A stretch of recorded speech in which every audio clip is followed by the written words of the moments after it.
really excited to have another speaker on social innovation here today in our social innovation class and our social innovation seminar series. I'm Christine Beckman, for those of you that I don't know, and I'm really delighted to introduce Dela Wilson to you today as our speaker. Dela is the social entrepreneur in residence at Marshall this year, and she is the managing director and founder of Axel Impact Studio, which is a social impact design firm, and founder of DoGoodies, which is a promotional products initiative tackling the student loan debt crisis. So she does a lot of advising for technology and entrepreneurial organizations and ecosystems and nonprofits, thinking about impact evaluation and design. So it's going to really tie in with a lot of the things that we've talked about in class, from the co-design and evaluation components, particularly of social innovation. So Dela went to Spelman, has degrees also from Harvard and Georgetown. And I was delighted to see, I'm not very up on music, but you're a big fan of Anderson .Paak, and I know that Sonic won 4 Grammys last night, so I was very excited to see that. Yeah, and really delighted to have you to share your work with us today. So please let's welcome Dela. Alrighty, I'm just gonna start my timer because we're gonna talk about a lot in 30 minutes, and I'm gonna try my best to stay on schedule.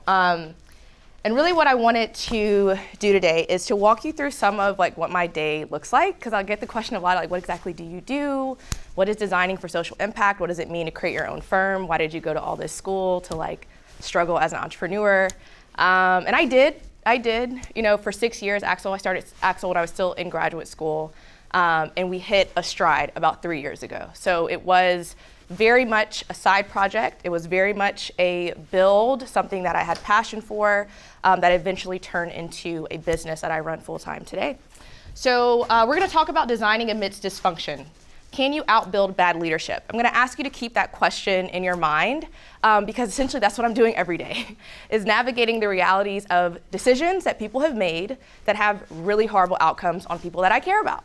So how do I fix it? How do I design around it while trying to influence them to do better, to change, to be better, but also recognizing and accepting that you can't change everyone. So at the heart of the work that I do in social innovation, it's people work, it's people management, it's people operations, it's the design of organizational systems. And we're gonna talk about kind of the relationship between people, design, systems, and outcomes as we move through. Just to preface, when I get to the second half and we go into case studies, I unfortunately cannot cite the client in some of these, so I will be removing identifiable information. You might be able to put clues together, but that's not my problem. But the goal here, though, is and I brought in some client materials because I really want you to see what it actually means to do this work on the ground. But first, we're going to start with 2 truths and a lie about me. So we've got 3 facts here, and I'm gonna ask for a volunteer to let's play some guessing around which one is not true. So I'm a 5-time beauty pageant queen, most recently at Spelman College. My first consulting gig as a graduate student was ushering in a newly independent government following the dissolution of the Netherlands Antilles in 2010, believe it or not. I'm gonna repeat that again. The Netherlands Antilles did not dissolve, until 2010. And then lastly, I have bungeed off of water towers in South Africa, which is a lie. Yes? You're a 6-time recruiter. That is a lie, but it was fewer. Only 3. Only 3 times. Only 3 times. And I put that there because I like people to understand that you can be so many different people in your life, right? When I went to college and graduate school, I thought I was gonna run for public office. I thought my way to change the world was a very different way of articulating impact as it has ended up today. And all I did was I kept just following what made sense to me. I kept following, where do I feel alive? Where do I feel engaged? Where do I feel meaningful work being done? And then Axel was designed through that. So I just wanna start it off by, I know many people in this room are wanting to start their own ventures and maybe have already, and to give yourself that credit, that risk to just try something new and see what happens. So I did my very first consulting gig. I have to say very much thank you to this fellow right here, Dr. Jorrit de Jong. He was a professor of mine in graduate school who hired me before I actually sat in his class. And he had a project in St. Martin that was a recently independent government at the time, and they were designing the national innovation strategy. And it's like, what does that mean? It's a whole bunch of words, buzzwords, had a really generic meaning at the time. And so I was his point on island to navigate the preliminary work before he came down to take the Council of Ministers through a strategic planning process to kind of like, what does it mean now for us to improve different citizen services, different citizen encounters with government. So whether that is, registering for a business license, paying your taxes, et cetera. Well, the way it would have it, Yort is a very busy guy. He's the academic director at the Ash Center for Democratic Governance and Innovation at Harvard Kennedy School. He got really busy. I get on ground. He calls me. He's like, I actually can't come for 6 weeks, so I need you to figure it out. And I was like, okay, well, how do I do that? I'm 21. I have a bachelor's degree. I've studied post-colonial development. I have contextual understanding of this island, but I don't necessarily know what it means to innovate in the public sector. That's why I'm in school. So what does that mean? So I was like, well, literally my instinct said, why don't you listen? Why don't you go on a listening tour? Why don't you hold discussion groups? Why don't you understand what people need, why they feel the way they do, what's happening within the structures of government that's preventing anything efficient from being put forward, right? And so in the context of that kind of series of listening tour, what I discovered was there was a series of instances, whether it's corruption or personal challenges that were precluding the development of trust relationships between senior level and earlier kind of lower level civil staff who had not been in government for as long. And there was also this air of exceptionalism, meaning the idea of innovation was sectioned to the Netherlands, to the UK, to the US. There was not a conception within the ideals of the folks within St. Martin that their work within the Caribbean was innovative, or that the work of their brothers and sisters in Trinidad and Tobago, or in Barbados, or in Grenada was something worth studying, right? And so what I did, kind of hearing this and understanding, all right, we've got trust issues, we've got confidence issues, we've got a shift in perspective that is needed, where we need to reframe what innovation means. We need to put it in the context of the people that are actually delivering this work. I just literally took my first year master's curriculum and reframed it, reconstituted it into a series of workshops around communications, policy development, advocacy, and innovation within the context of St. Martin.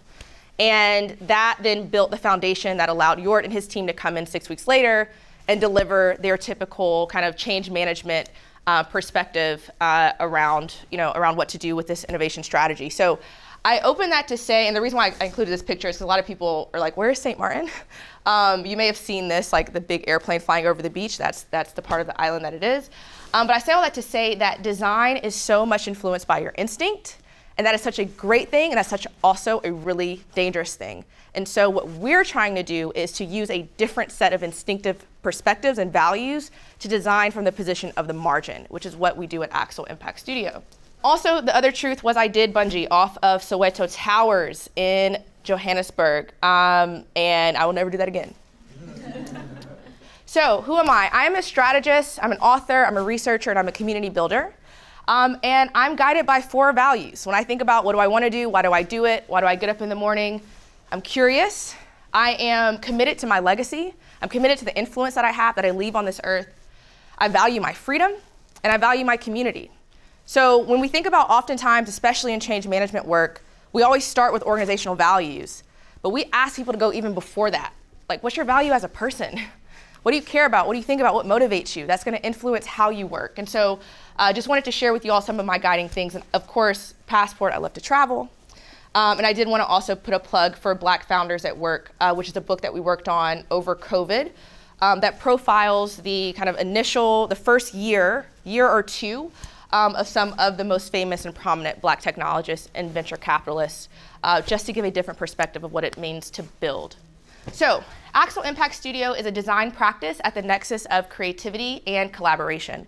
We work specifically with cultural institutions, so these are academic centers, universities, museums, and innovation ecosystems, which typically is involving entrepreneurship, but not always, to empower them with insights that drive equitable futures. The reason why we narrowed our scope to cultural institutions and innovation ecosystems is because of the influence that they have, right? So we're gonna talk, and I'm gonna walk you through one of the partnership frameworks that we use, where we try to design around a multiplier effect. I think there's a tremendous amount of value in any sort of face-to-face engagement you have with the community, but there's that much more value if you're in a train-the-trainer role.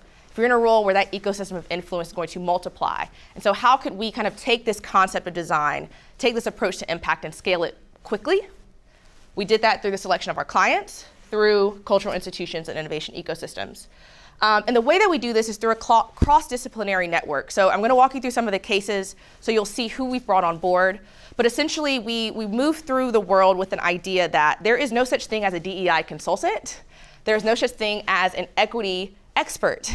This is an ecosystem of perspective. You need psychologists, you need behavioral scientists, you need change management professionals, you need conflict mediators, you need lawyers, you need everybody. And so to think that a singular person could dismantle a system is kind of crazy to me. But what we do is build multidisciplinary teams based off of the need of the client to make sure that we're able to combat and tackle where does equity arise across this prism of influence, and what influence do you have within your organization, within your role, to actually address different outcomes. 4 main ways that this shows up. And this is a traditional kind of consulting approach to work, which is, 1, we build, integrate, and transfer. So sometimes clients have a very clear ask or a clear need that we're able to define. They need a new product, they need a new service design. We can build, we can help integrate that into their team, and then we fully transfer ownership and get out the door.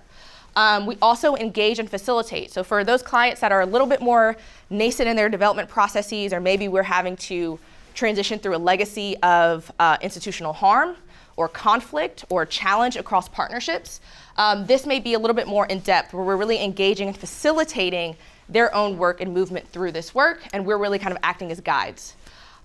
We also assume the role as a coach or a critic, and so clients may send us their approach to a strategy or their V1 of a document, of content, of curriculum design, and then we give a review and some feedback on the approach that they took. Or we may actually attend a live workshop or delivery or engagement that they host and offer some real-time feedback on what that looks like in practice.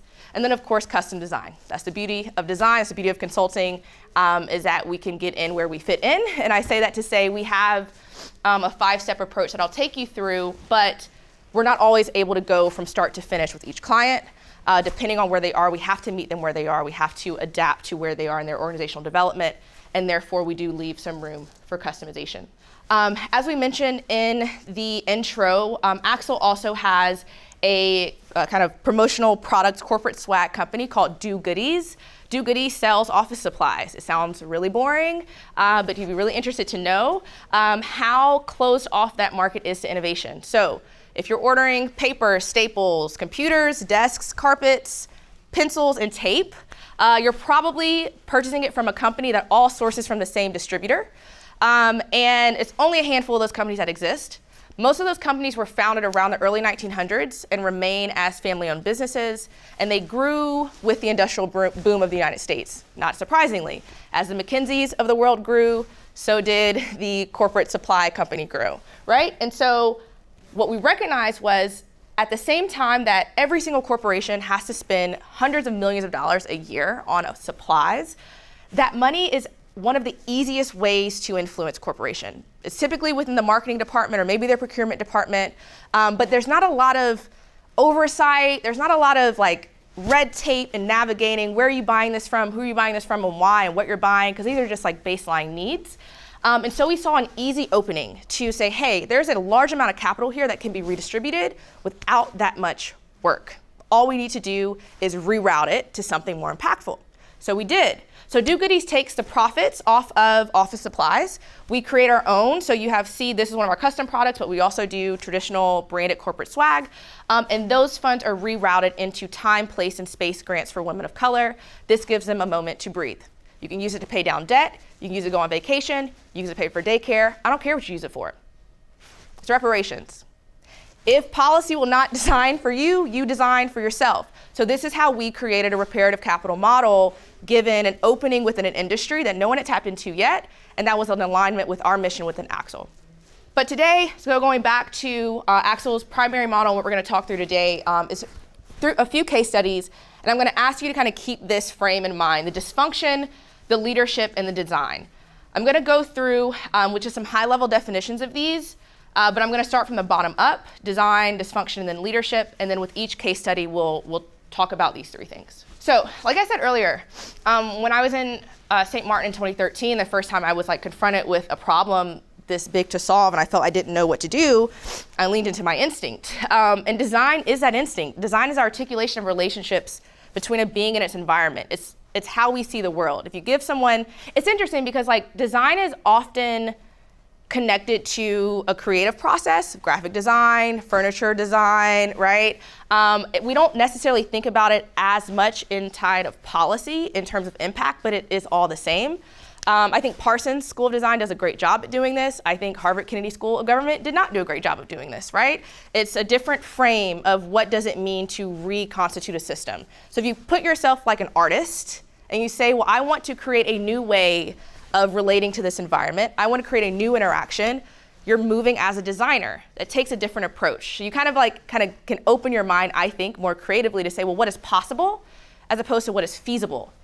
And that was an issue that I had when I was in policy school, personally, in graduate school. I was stuck around the notion of what is feasible, not what could I envision. And I found that when designing for Black liberation, when designing for Black futures, I needed to be in a space of visioning beyond what I knew to be possible, because if I only thought about what was possible, I could never get us to where we wanted to go. So design, when applied, is a facilitation of transformations within ecosystems, which is why we work within places that are already connecting different hubs of influence so that we can replicate that much faster. Question that I want you to ask yourself is, who defines the design, right? Who is the designer? Here at Axel, we practice what's called design by divestment, which embodies the emancipatory thought that design can serve liberation rather than domination and promote ecocentric and communal prosperity. Essentially, this means we have a value shift here, right? You can design to exclude, you can also design to include. It's best to do that at the onset, but if you can't, there are many strategies that you can put into place to reconfigure later down the line.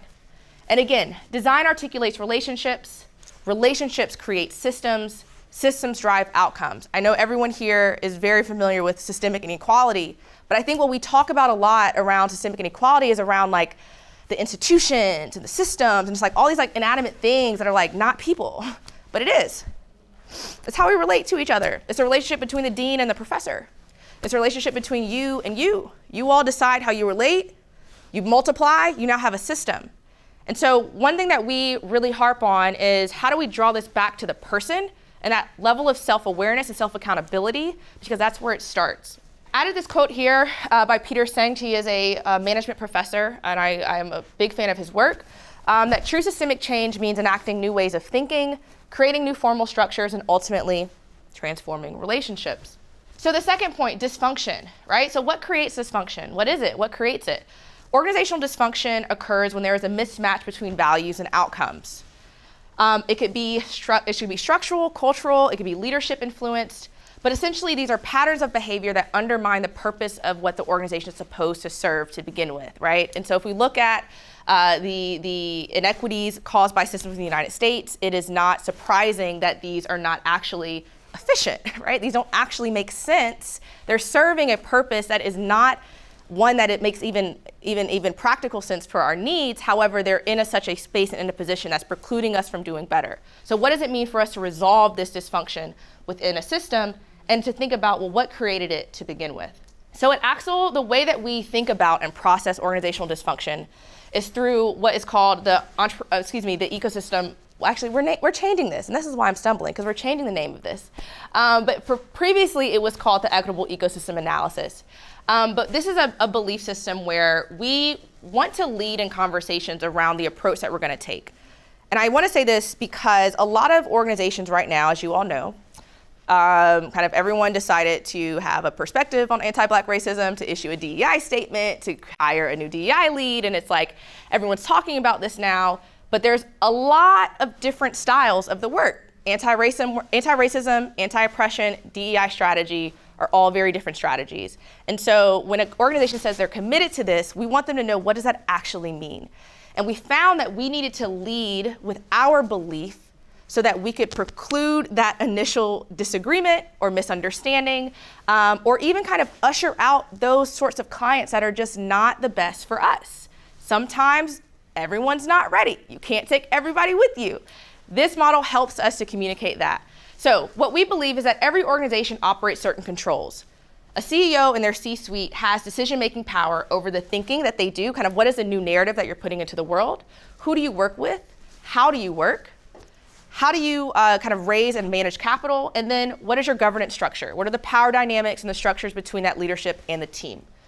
Based on the decisions that are made at these stages, they then influence a larger ecosystem. And this second section can change based off of the client and the industry that they're in. But more generally, it's going to impact the service delivery, the brand perception, sustainability, narratives, how it integrates with the community, so on and so forth, right? So these are decisions that have now made one level of outcome, right, within a larger ecosystem. The way that these ecosystems then converge and influence each other then inform how we relate as people, ultimately impacting our relationship with ourselves and our relationship with our community.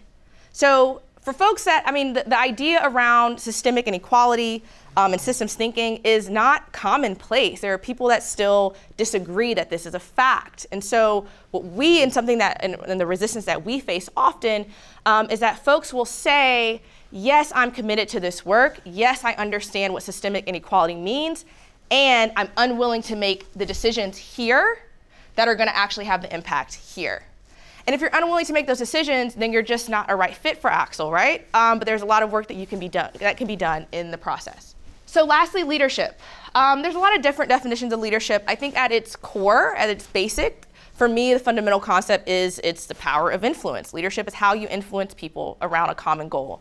And we can break that down into, there's so many ways, but for the purposes of this, we're gonna hold that definition. And I want you to ask yourself, who catalyzes leadership, right? Who mobilizes the leader? Who influences the leader? So our approach to influence is called reparative design. And so it's a 5-step process, which for you in social innovation will very much mimic and be very commonplace to what you've seen before, but we've reframed it around 2 particular nodes, catalyze and contextualize. So I'm gonna go to each of these 5 steps and explain why we made some changes to this model in order to fit within the lens of specifically racial equity within the United States, but anti-Blackness more broadly as well. So if we, in an ideal world, we're able to take clients through each of these 5 steps. In the real world, we have to hop in and out depending on where they are, right? But for the purposes of this dialogue, we're gonna talk you through as if it's always step 1 through step 5. So our goal is to first center. We center in our core belief in the interconnectedness of systems, grounded in self-awareness. So remember that diagram, those 3 layers. We ask people to situate themselves. What is the decisions that you make at this stage that ultimately influence that 3rd stage? We then define the problem in relation to its history and present context. This is the conversation that a lot of people don't want to have, right? Examining its operating environment and anticipating future impacts. We use pragmatic and iterative timelines. That's also one that's very different from a traditional consulting model. And we consider the realities of intersectional identities. This is where we had to be realistic around what does it actually mean to make systemic change. A 6-week engagement is not going to get you anywhere.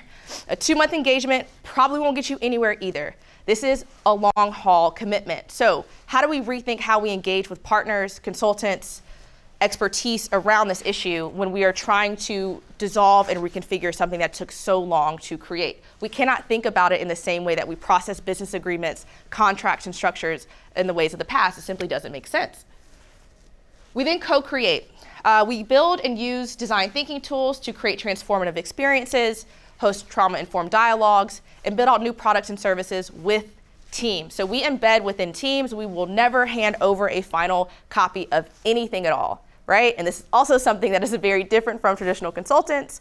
We do not position ourselves as experts. The expertise is already in the room. And if this team does not get that far with us, that's because the team did not meet us halfway. So we have to work to build up the confidence and the expertise of the teams that we work with so that they can become designers with us. This is not something that we can solve without the input of the people in the room. We then synthesize to uncover new insights. We do examine feasibility and consider cultural impacts for sustainable public value. And then lastly, we catalyze through facilitation and sometimes end-to-end development depending on what the client need was. Just wanted to elevate this quote from Bell Hooks' Feminist theory, if you are familiar with her work. She talks about a kind of repositioning people from the margin, and we kind of read that and were very inspired by that text. And our kind of take on that is to design from and for the margin. So what does it mean to move from the margin to center is Bell Hooks' actual words. So for us, just to give you a quick breakdown before I move into the case studies, what this looks like in terms of our service offerings, we host design thinking labs. We call those spokes labs. We host leadership development training. Within that is executive coaching, strategic facilitation and process design across social impact, community engagement, and anti-racism, brand strategy, market research, narrative design, product design, and dialogue facilitation. And again, these can take a lot of different kind of conceptions, and you'll see in these case studies that we present just now. Again, I could not pinpoint for each of the case studies. The first case study is in reference. I could share that brand, but the other two I couldn't. So just to give you an idea of the clients that we work with, public and private sector, from startups to major philanthropies, university institutions to family foundations. It's all across the gamut, right? So we know that social impact and anti-racism work is across these sectors. So we're industry agnostic as well as size agnostic in terms of the teams that we work with. The first case study I wanted to talk through, and this is a public one, and I encourage you to follow the link here for the strategy report. So this is building inclusive ecosystems with intentionality. This project was called Beacon, the DC Women Founders Initiative. It was a public-private partnership between Google, the DC Mayor's Office, and the Institute for Technology, Law, and Policy at Georgetown Law. And what they sought to do was to create a citywide campaign to make DC the most inclusive city for women entrepreneurs. Again, buzzwords. What does this mean? What does that actually mean in practice? Well, the great thing was they had a very malleable and very influential operating environment. So they had endorsement from the mayor to get public buy-in. They had capital and equipment and access provided via Google. And then they had academic expertise within the Institute for Tech Policy, which is actually how I initially joined the project. And so the ask for the for the academic center was, well, how do we build out a strategy to validate the needs that we say that we have? Because the conversation around access to capital and access to resources and the data on the table, which was from the SBA and the census, was like, it was helpful, but it really wasn't giving a pinpoint into what was happening in Washington, D.C. at the time. And so we underwent about 8-month-long research study across DC's 7 neighborhoods, which are called wards, to really understand what are the differences in needs for women business owners in these different neighborhoods, and then to kind of map out ecosystem providers, see where they're lacking, see what they need, and where those connections can be drawn. And so that report is in this, and it's available online for download. It's been accessed almost 3,000 times now, and used as a model across a couple different cities, which we're really excited about. But just to move into that a little bit deeper, so what was happening before this working board came together to lead this initiative, existing efforts were very siloed. There was a lot of kind of movement. This was back in 2015, 16. A lot of movement towards supporting technology startups. It was a kind of a really buzzy thing to do. But then the kind of traditional small business community was really waning. And at the same time, you had a growing kind of diversion of initiatives that were siphoning off based off of racial and ethnic identity, however, not coordinating their support together. And so what does it look like for us to kind of build a better and more functioning ecosystem across those actors? The leadership here was also very interesting. So the leadership was comprised of local government leaders who leveraged their capital and influence. The initiative got data-backed legitimacy through the university, and then it was actually ran by a working board. So this was a board of ecosystem builders, entrepreneurs, investors that were on the ground in the communities every day, but also running this initiative, probably putting in anywhere between 10 to 12 hours a week, each of them independently. And so the design elements that we use in this research design, and then also in the follow-up work following the publishing of the strategy report, were of course focus groups to uncover the geographical nuance across the 7 neighborhoods. That informed a community-centered micro-grant program that I will talk through in just a second, that created a model to use government funds for experiential design, which is like unheard of. We were able to fund orgs with very few regulatory hurdles and remove a lot of red tape that got a number of people of color in the door that otherwise would not have had access to this opportunity. We also built an interactive business directory that was more so designed for the entrepreneur than the customer, and we'll talk through a little bit of that. And then increase capacity through a series of targeted programmings that was designed with the community. I mentioned earlier around the partnership model that looks like at a multiplier effect. So Beacon is a really great example of this, of what happens when you move from like a traditional space of partnership to true synthesis. So most partners say, all right, you know, I know group A and group B, we're gonna share our calendar. We're gonna share event space. We're going to endorse each other. That's okay, that's helpful. But we got a little bit more of an impact if we think about, all right, how do we actually coordinate, right? How do we share our strategic plan for the year? How do we go a little bit above and beyond kind of this ad hoc Googling or emailing to more integrated partnerships, right? Once we move from that, how do we then collaborate? How do we align our mission and really synchronize our work? But truly where we want to be is synthesis, where partners are aligned with the understanding of the influence that they hold in a relationship to the powers around them, and they're strategically leveraging that influence for more impactful outcomes. That is a decision and a level of commitment to this work that can only be made at the C-suite level, because you need a certain amount of influence to actually hold that sort of work accountable and to push it forward. And so our goal when working with partners, whether it's in an ecosystem or designing the relationship between partners, is to get us to a space of synthesis. So just to quickly take you through I think we went through all 5 steps, for the purposes of this conversation today. So before forming the Beacon board and finalizing the initiative, Beacon's founders hosted a series of roundtables to put themselves in the position of beneficiaries and interrogate the question. You'll hear, as in design, you hear, how might we? How might we is like the phrase of this work. You're always imagining, how might we do something different? We then contextualize that experience through the research study, building inclusive ecosystems with intentionality, that closed data gaps and uncovered new needs that were not yet before published, and that set the foundation for a more targeted design of the initiative. Then we co-created. So we hosted a series of workshops with ecosystem building organizations where they were invited to the drawing table. And that's how we actually articulated what this community-centered grant program looked like, right? Who needed to be there? How did we need to create and structure an application that would actually be inclusive? What did that micro grant need to service? What was a realistic timeline, et cetera, and so on and so forth. We then synthesized that and piloted it, eventually funding 30 ecosystem builder organizations. But you also have to know that within each of those organizations, they represented anywhere from 5 to 8,000 entrepreneurs. So the scale was very quick because of the design, and we collaborated across 50 partners. And then we catalyzed, right? So going back to what does it mean? Who is the leader? We catalyze further leadership by building a network of 3,000 women entrepreneurs and research providers. And if you're active in this space, you may have heard of Black Girl Ventures, which is recently funded by Nike. They have blown up ever since then. They were just a very small local initiative that got a Beacon grant years ago as one of their first ways to formalize their operations, right? The Black Upstart and Hera Hub are others that have been pushed to sustainability and scale because they had that brand of Beacon and just a little bit of funding that otherwise they would not have had access to. There's a video here, but just in the interest of time, I will not play it, but feel free, and that just has a recap of the Beacon work in DC. So the second case I want to talk through is a very different one. It is with a very large technology company, also working in the ecosystem or the entrepreneurial space, but a very different frame. And this was an interesting approach. So this is some of the work that is a little bit more like low key, and people, I would say, don't necessarily know how to ask for it yet, right? And so this is one of those, like, there was no public RFP.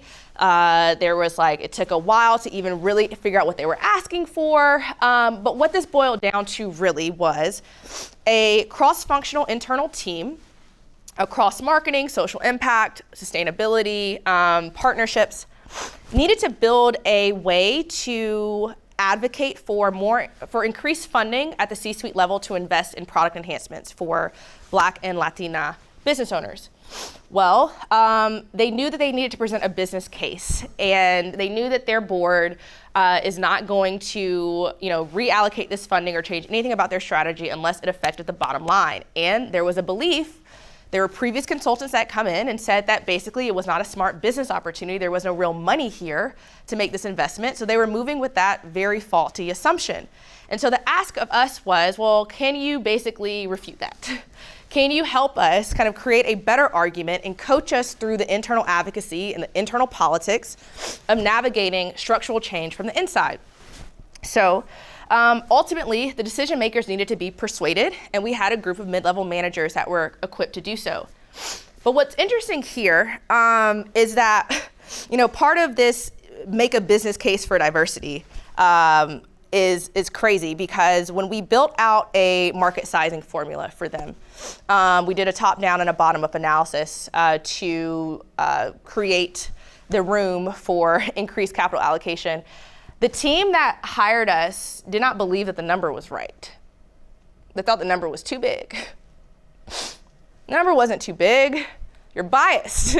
You don't understand the cultural impacts of Black and Latino business owners. You don't understand how much commerce is already circulating. You don't understand how much this market is already moving, and that you're really behind.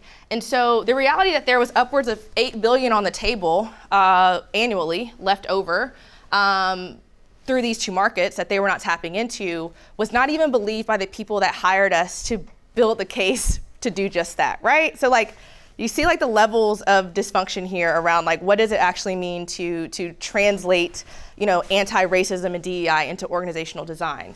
So just to give you some of the design elements here, and feel free to reference the deck for more details, but we did host, again, we always talk to the community, so we hosted a series of focus groups. We pay our participants. We also hosted a spokes lab of ecosystem builders, which are folks that were running entrepreneurial support organizations to bring more of them in the room. And their perspective was really focused on, well, what does the future say about this? What are we thinking about moving forward? And lastly, just in the interest of time, I am speeding right on through.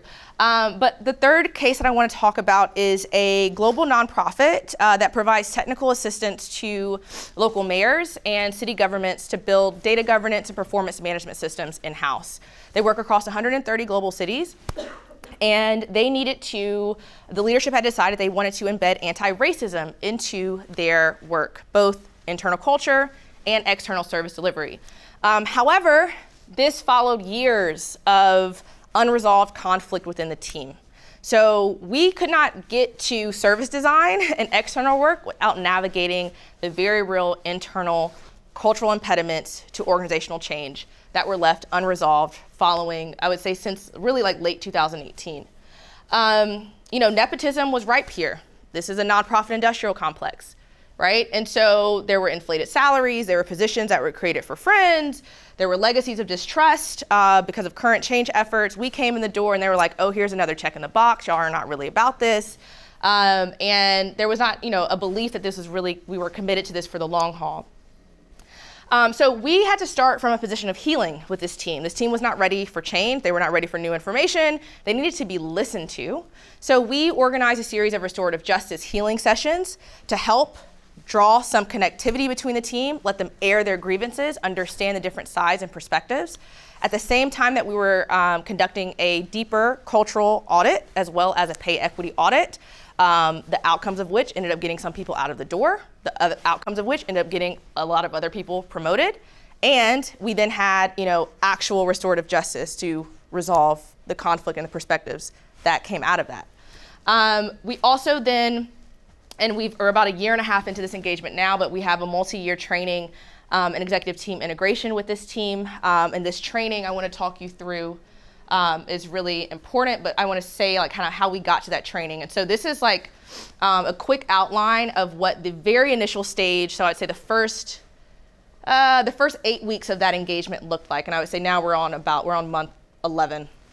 So we first started leadership and stakeholder interviews, culture and climate survey, participatory dialogue, shadowing, and document review. The goal here was to understand leadership motivations, identify priorities, consider structural limitations, and define a future vision. What do you actually mean by embedding anti-racism? What does it look like now? What do you want it to look like in this work? This allowed us to build an interim case study to kind of give a quick snapshot on the initiative. And the case study is important because the case study is how we can snatch in the expertise of experts within our network without requiring too much time. So I didn't spend a lot of time talking about our business model, but one of the key aspects is our ability to pull in people like Mayor Betsy Hodges or Dante King or Nicolette Grams, who are experts across different aspects of organizational transformation, history, policy, psychology, without putting them on a full engagement, right? And so we believe that the experts are the people who are doing the work on the ground, right? And so we want to bring the people doing the work on the ground into the room. We had to do that in an efficient way. And so the spokes case study allows us to do that. But just to go back really quickly, after we built the case study, we have the lab with those different practitioners. Then we develop a report around our recommendations to kind of say, well, what could our next steps be? What training is needed? What could the strategy look like given what we know now?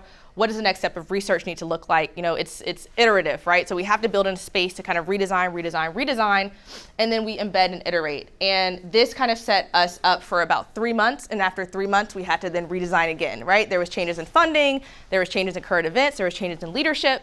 This organization sits between a major philanthropy and an academic institution. So there were a lot of impediments to change. Everything had to be approved. There was not a lot of autonomy. So because of that, we have to build a space for iteration if you're looking at transformational change. And just to give you an idea of what some of the kind of exercises look like, I wanted to pull in so you can see. We do a lot of power mapping, and we ask people to understand, what is your influence? A lot of people say that, I don't have any power. I can't do this because my manager said that. But we ask people to look at, what role do you play in your job? And what role do you play in your community, right? And so one of the exercises here is we ask folks to, this was a present and future state. This is just the present state.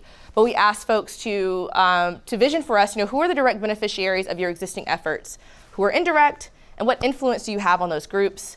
And how have you used it? And when you have, when have you felt restrained?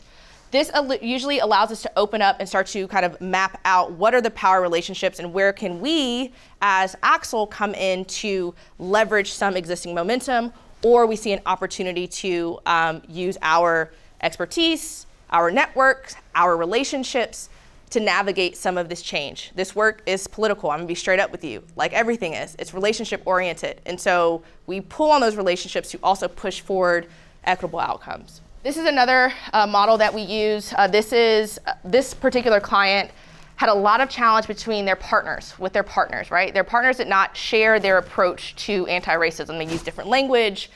They were very irresponsible with it, if you ask me. And it was harming the motivation of the team. They were frustrated, but they could not get out of their relationship because they were governed by a funder that paid their job, so they paid their salary. So what does it look like to renegotiate that environment so that you all as a team can navigate this work impactfully and that team can learn from you through the process, but not in a paternalistic way. So we went through a series of trainings around what is a paternalistic consulting model, what does it look like to redesign from a traditional kind of expert client to more of a coaching space, and what does that mean when you look at a partnership model? So here, what you just see, there's 3 partners, A, B, and C. There are partners that are bringing to the table different sorts of resources. Partner A, sourcing clients, TA, academic expertise, partner C, scale, assets, monetary support, but partner B, which is the community of action. So how do we actually bring in, if you're not a formal partner, but you are the perspective that's needed to make this partnership effective, what does it look like to integrate the community by that design? And then, of course, building a space for reflection and iteration. And so we found with this particular team, what we've built in is a series of salons. So they negotiated with their funder, with our support, to build in a design sprint, which before they hadn't done. They were used to receiving, input from the funder, and then they were performing on that ask, and they were really morally challenged by that activity. And so instead, what we said, well, have you ever considered advocating for a 3-month design phase, so where you can have some time to think about what they want, to engage with them around it, to bring in some additional perspective to say, hey, does this actually work, does it not? Well, once they made the ask, the answer was yes. They just hadn't made the ask yet. So Sometimes it's that simple, right? But they did not believe that they could make the ask. So they had to be coached around that they had the confidence to do so, and how do you frame and push forward and advocate for yourself in that way. Now we've got 3 months to actually bring the community in to tell us what they need, to evaluate what you've done thus far, and the kind of the angst that you were feeling in kind of saying, hey, partner B, you're not doing this work right. You're not doing this work in the way that we would. It took the pressure off of them to convey that message, because now you had the community to actually speak for themselves. And that's something that we want to bring into this conversation a lot as well, which is there's a lot of conversation around the right way and the wrong way to do this work, but often the people saying what's right and what's wrong are not the folks that are actually impacted at the end of the day. And so how do we actually rethink what does the structure of that partnership look like to bring those people to the table right away? That is the end of my talk. And so just to answer the question of, can you outbuild bad leadership?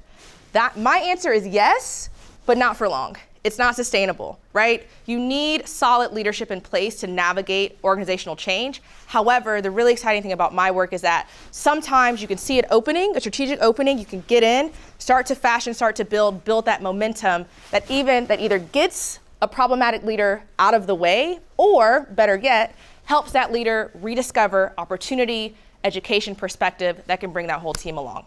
So, thank you.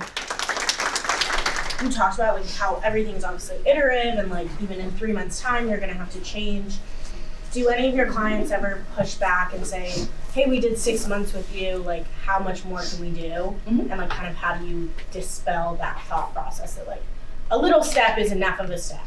Yeah, no, that's a great question. Yeah, I mean, people want answers and they want it right away. And I get it, it's a business. The beauty of this work is typically we're working with for-profits that are already mission-driven or nonprofit. So there's already a perspective that it's not just about deadlines and outcomes and timelines and profits, that like we're doing something bigger than that. So that helps.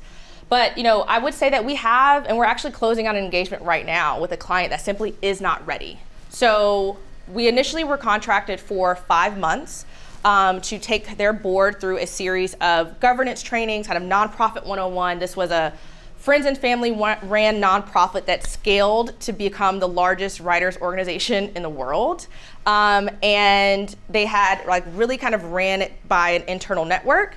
And although the new executive director was ready for change, she wasn't yet equipped to fully run the organization. So she didn't have the financial perspective to navigate the budget sheets, the fundraising, for us to even understand what's the capital flowing in, where is it going, for us to help advise you. And there was a number of leadership gaps on the staff itself that it didn't position us to do our best work. So we brought in a partner, Constant Strategies, which is an executive coaching firm that we work very closely with, that can do a little bit more hand-holding than we do. And so we said, look, in the interest of our integrity, and we want to do the best that we can do when we can do it. Right now, it makes more sense for you to work with this partner on these issues. Call us in 3 months, right? And then we're in constant contact, and we're actually still part of the engagement, but we've now taken a step back for Constant to do what they need to do, so that way, the client is still moving along, but it's not threatening, the validity of our work. I say that to say, we're okay with not taking a client and like not taking their money, right? And so that's another difference in our approach to the work. If we were just to take every client on, I mean, DEI work is abounding, but a lot of it is lukewarm, if you ask me. That's not what we want to do. And so we're comfortable with engaging with the clients that are serious and ready and can make that commitment. And if those that they cannot, that's okay. There are other places for them to go. And maybe they'll call us in 6 months, a year, 5 years when it's a better fit. But our values are driving the business, not our desire for profit. But I have to say, to be completely honest with you, we make real money. Because a lot of people ask, well, how do you make money? No, like the company's doing very well, right? And only because, and didn't always, obviously, we're still a startup. But only because we're sticking by our values can we then align with a client that also shares those values, and then we're able to do the meaningful work in a real way.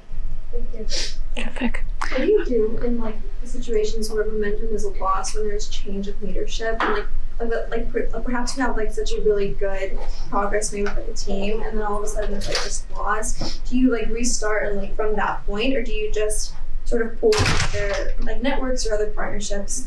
When that happens. Yeah. So to answer your question, it's a great question around what do you do when momentum is wavering. People get tired. This work is very strenuous. Also, it's not necessarily in people's job descriptions, right? To now add on whether it's cultural change or a new sort of strategy or orientation. If people get tired, and this actually just happened with one of our teams, and honestly, the other kind of issue was the Zoom fatigue around it. I can say that navigating this work online, it's hard, y'all. It's not, it's people work. It's much easier in person. So what we were able to do actually 2 weeks ago, we were on ground in Baltimore for a week-long team retreat in person. And the managers actually initiated this. They're like, you know what, across the board, the team is just like not feeling the vibes anymore. Can we get some momentum in here?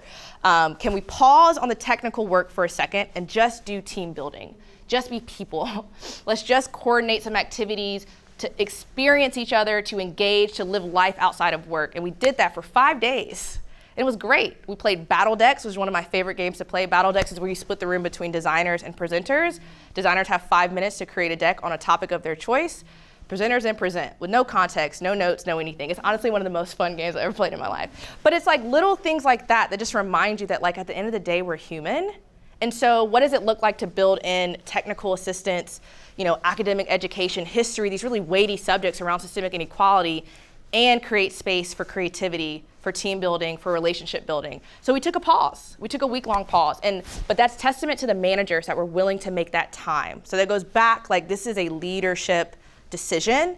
And if we don't have that leadership buy-in, we really can't do this. This is not work that you can do in a 90-minute session on a Friday, right? Like we have to have some serious time to work with teams. So at the Price Center, we do a little bit of work around design thinking, and I found that oftentimes it's applied within the context of products or service delivery. And so I'm really interested in hearing more about how to adapt those tools for organizational change, because you're redesigning relationships, you're redesigning power, and that's a little bit stickier, I think, than just saying, well, this is, you know, something I'm pushing out to a consumer who's our end user. So I don't know if you could speak a little bit more to that. Yeah, no, thank you for that question. So, you know, we think about power like a product, right? You know, this was an idea that someone had that has been articulated through a series of decisions.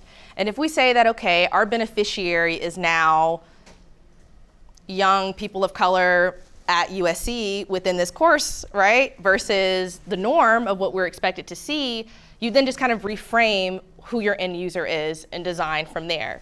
But to your point around, you know, this, I would say with designing for power, it's much more iterative than the traditional design thinking process is, because resistance is a huge factor. So we're navigating resistance at the funding level, we're navigating resistance within the team, we're navigating resistance within people's own willingness and desire and ability to engage. And so because of that, we have to make kind of some different sort of decisions around when are we going to stop and pause the work, and also to reframe what we do. So for an example, let's use, I'm trying to think of one that I can talk through.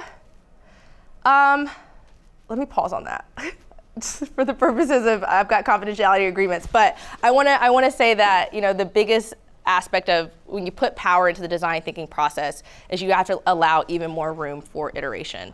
And I would say, actually, I would couple that with, there's also an added room of contextualizing the problem. So I think where the traditional design thinking process is, let's just go do some, you know, user studies, some customer interviews to figure out what they think. We're looking at, well, what does your end user think and what do you think? We have disagreement around this table around the common source of these problems, right? We might, maybe not in this room, but in many rooms there's disagreement. So we're having to start with a history lesson and then debate that lesson for a while, get us all on the same page around shared definitions. We've got everybody saying different things mean different topics, right? Get us around a similar narrative of what's the right size of this problem within this context that we can tackle. Now we can start the process, the traditional design thinking process. So yeah, I would say the timeline is the biggest shift. That education and context in the beginning, and then allowing space for redesign because you're gonna keep hitting resistance all the time. This is the name of the game. I was talking about, I had a talk a couple days ago on being a racial equity coach, and I was like, you know, to be honest, it's the art of negotiation. All I do all day is negotiate. We're making considerations. I give up a little bit, you give up a little bit, right? And eventually we're gonna get to a better outcome, but I also have to negotiate something. And I think that kind of power, or that practice of negotiation is something that is not within the traditional design thinking process. That's really important for redesigning power. All right. Well, thank you all so much. It was a pleasure being here. Thanks.